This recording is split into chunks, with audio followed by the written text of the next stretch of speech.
Bonjour à tous, mercredi 8 avril, Point Bourse. Je commence par vous montrer le calendrier puisque tout à l'heure, donc dans un peu plus d'une heure, nous allons faire une présentation de notre société, notre activité, notre philosophie. C'est gratuit, ouvert à tous sur inscription. Pour participer, il suffit de nous envoyer un petit mail à info@percevalfinance.com. Et cet après-midi, vous voyez ici, à partir de 16 heures, nous ferons une présentation d'un courtier qui s'appelle Bourse Trade. C'est un courtier CFD qui est fiable, sérieux, spread fixe. C'est vraiment bien. Nous, on travaille avec eux depuis de nombreuses années. Le directeur France sera présent, donc à l'occasion de cette présentation, session questions-réponses, démonstration de la plateforme. Pareil, si vous souhaitez participer, c'est gratuit, ouvert à tous. Et pour finir, et après on parlera des marchés, demain, nous organisons notre Day Trading Live du mois d'avril, donc tous les deuxièmes jeudis de chaque mois, nous faisons une démonstration de trading. Donc la prochaine, c'est demain, c'est vraiment bien, on vous montre tout, on répond à vos questions, on propose des stratégies, on montre nos écrans. Si vous voulez partager une matinée de trading avec de véritables traders, c'est l'occasion idéale. Donc c'est demain, donc c'est pour ça que demain, il n'y aura pas de Point Bourse, puisqu'on utilise le même logiciel pour faire cette démonstration-là. Et donc, dès 8h45, nous serons sur le pont. Donc, on est à rendez-vous tout à l'heure pour nos portes ouvertes, nos présentations de Bourse Trade, éventuellement demain. Sur les marchés, on a toujours cette alternance hausse-baisse avec beaucoup de violence, c'est normal, puisque l'instabilité du prix reste quelque chose de très fort. Les marchés sont portés par de l'espoir, parfois de la crainte. Donc ces derniers jours, ça a été de l'espoir, et depuis le début de la semaine, ça a été de l'espoir, avec dès lundi une ouverture en nette hausse, donc le ton était donné. Et puis ensuite, on a eu une hausse continue jusqu'à revenir à proximité des plus hauts récents. Vous voyez, cette zone autour de 4550. Donc hier, on s'en est rapproché. Nous, dans notre stratégie de fond, on part toujours du principe que l'hésitation devrait rester forte et qu'on pourrait continuer d'évoluer entre 4150-200 points bas et 4500-4550 points hauts. Et d'ailleurs, on communiquait là-dessus hier en disant que la zone des 4005 était une zone de vente, et de vente, ce qu'on avait pu acheter éventuellement précédemment, de vente à découvert également, dans le cadre de couverture de portefeuille ou de vente sur l'Eurostoxx. Parce que je vous rappelle que le CAC 40, on ne peut pas le vendre à découvert en ouverture de position sèche.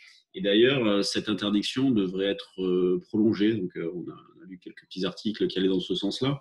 Donc, quand j'en saurai plus, je vous le dirai. Donc, l'AMF devrait prolonger cette interdiction-là qui sert vraiment à rien. Franchement, c'est politique, c'est de la com, mais sur les marchés, à part provoquer un petit manque de densité, vous voyez, amplifier le manque de densité que nous avons déjà, ça sert à rien. Parce que vous voyez bien qu'on peut vendre l'Eurostoxx et pourtant ça ne provoque pas de dégâts sur les valeurs qui composent l'Eurostoxx, donc les valeurs du CAC qui composent l'Eurostoxx. L'Eurostoxx, c'est environ 35 à 40% de valeur du CAC 40. Et vous voyez, le manque de densité est fort. Par exemple, ce matin, c'est du rarement vu quand même. On ouvre à 4415. Et puis dans le vide, on va chercher 4360, 3-4 minutes plus tard. Vous voyez, c'est quand même des variations extrêmement importantes. On ne parle pas de 10 ou 20 points. Là, c'est 50, 60 points perdus en quelques minutes. Donc 1,5% en quelques minutes. Donc on a des variations très fortes qui sont amplifiées par le manque de densité. Là, on tourne autour des 4004, plutôt en dessous. Vente sur rebond, 4415-20, c'est la résistance proche. Au-dessus, c'est 4440-50. Donc après, c'est en fonction de vous, votre personnalité. Est-ce que vous allez prendre plutôt un niveau proche, plutôt un niveau éloigné? C'est à vous de voir. Ce trade jour dynamique, j'ai proposé les deux. Franchement, il n'y a pas d'idée forte. Vous voyez, nous n'avons pas d'idée parce que le marché n'en a pas non plus. Donc, mais on continue, on privilégie un sens vendeur. Et là, on insistait bien hier sur le fait que voilà, vous pouvez vendre. On a même proposé d'acheter des puts, notamment sur l'Eurostoxx. Donc ça, c'est vraiment quelque chose de fort qui a bien fonctionné. Comme précédemment, la zone des 4150-200 comme support avait bien fonctionné. Donc nous, on continue de travailler dans cet esprit-là, avec une tendance de fond baissière, donc des ventes sur des rebonds, et puis un marché qui pourrait évoluer encore entre 150 et 550. Sur l'Eurostoxx, la zone de vente, ce matin, je proposais 2830. Bon, on n'y est pas allé, hein, parce que je l'ai proposé après. C'est pas à 7 heures du matin que j'ai proposé ça. Les propositions, on les envoie plutôt vers 8h15, et demie. Donc 2830 comme zone de vente proche, partant de 770, c'est assez logique. Après, on retrouverait les plus hauts d'hier, mais on en est loin. Il y a une divergence quand même assez nette entre l'Eurostoxx et le CAC. Donc avec une surperformance de l'Eurostoxx par rapport au CAC, qui s'explique notamment par la bonne tenue du DAX. Vous voyez, le DAX, là, bon, ce matin, il baisse que de 0,40, mais depuis plusieurs jours, il se comporte plutôt pas mal. Donc là aussi, hein, on cherche plutôt à vendre. On va reprendre les plus hauts de ce matin pour une zone de vente plutôt proche. Donc, on va considérer la zone 390-400 comme zone de vente logique. Partant de 160, ça nous fait un écart type. Pendant ce temps-là, l'euro-dollar, lui, est revenu un petit peu en arrière. Donc, on a eu une petite accélération hier jusqu'à aller chercher la zone des 1,09, 20, 30. D'ailleurs, sur le trade du jour dynamique, c'est ce que je disais, je dis, bon, ben là, on est dans une zone de vente actuellement, hein, et je mettais justement 0,9, 20, 30 comme résistance. Et donc, depuis, on a perdu une centaine de pips. Donc, on continue de travailler, ben là aussi, vendeur, sur des rebonds, 1,0. Alors, partant de 1,0830, maintenant, ça serait 1,0885, 90, qui était le niveau qu'on proposait le matin déjà. Et puis sinon, les plus hauts d'hier après-midi. Sur les actions, hop, je change d'écran. Les voici. Donc, sur les actions, là, vous avez les valeurs du CAC donc à droite de votre écran. On voit que la plus forte baisse, c'est Total qui perd 3%.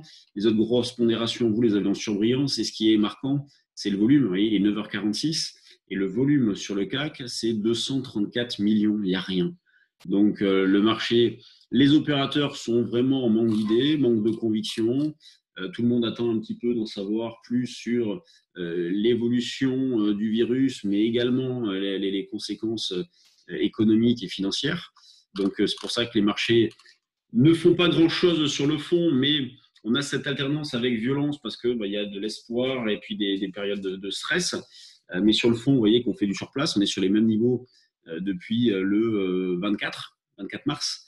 Et entre-temps, on est allé chercher 540-50 et puis 150. Donc là, on est à peu près au milieu de cette zone-là. Donc, manque de volume. Grosse pondération plutôt un peu plombée, à l'image d'Airbus, qui reste quand même à proximité de ses plus bas, malgré un double appui qui a été fait sur les 50 il n'y a pas si longtemps. Donc, si jamais vous achetez des actions dans cette phase-là, et c'est vraiment dans un esprit de je joue une zone graphique, je ne mets pas forcément de stop parce que il n'y a pas de signal, il n'y a rien, donc je monte une petite position à l'achat, considérant que à un moment donné, ça finira bien par repartir. Et puis, je me concentrerai sur vraiment le signal technique pour renforcer, pour vraiment travailler dans cet esprit-là en ce moment sur les actions. Sur les mid et small, il y a de la spec, c'est assez intéressant. Notamment autour des biotech, c'est assez logique. Là, vous avez Chargeur aussi, qui est une valeur qu'on a proposée sur le trade du jour en début de semaine et qui explose. Donc là, on a déjà dû atteindre l'objectif 1, voire 2. On l'avait proposé à l'achat au-dessus des 11, donc c'est plutôt pas mal. Après, on a Target, on a Figeac, CGG. Là, CGG, on a un signal d'achat qui est fixé. C'est assez intéressant. On va peut-être la proposer, on va voir où est-ce qu'on déclenche. Donc, pas mal de configurations intéressantes sur les valeurs. Sur les mid et small, il y a de l'aspect, le moral reste correct. Sur les grosses, toujours la même ambiance, un petit peu lourd, mais pas bien méchant, et surtout manque de visibilité, manque de conviction. Donc, il n'y a absolument aucun changement sur notre approche des marchés.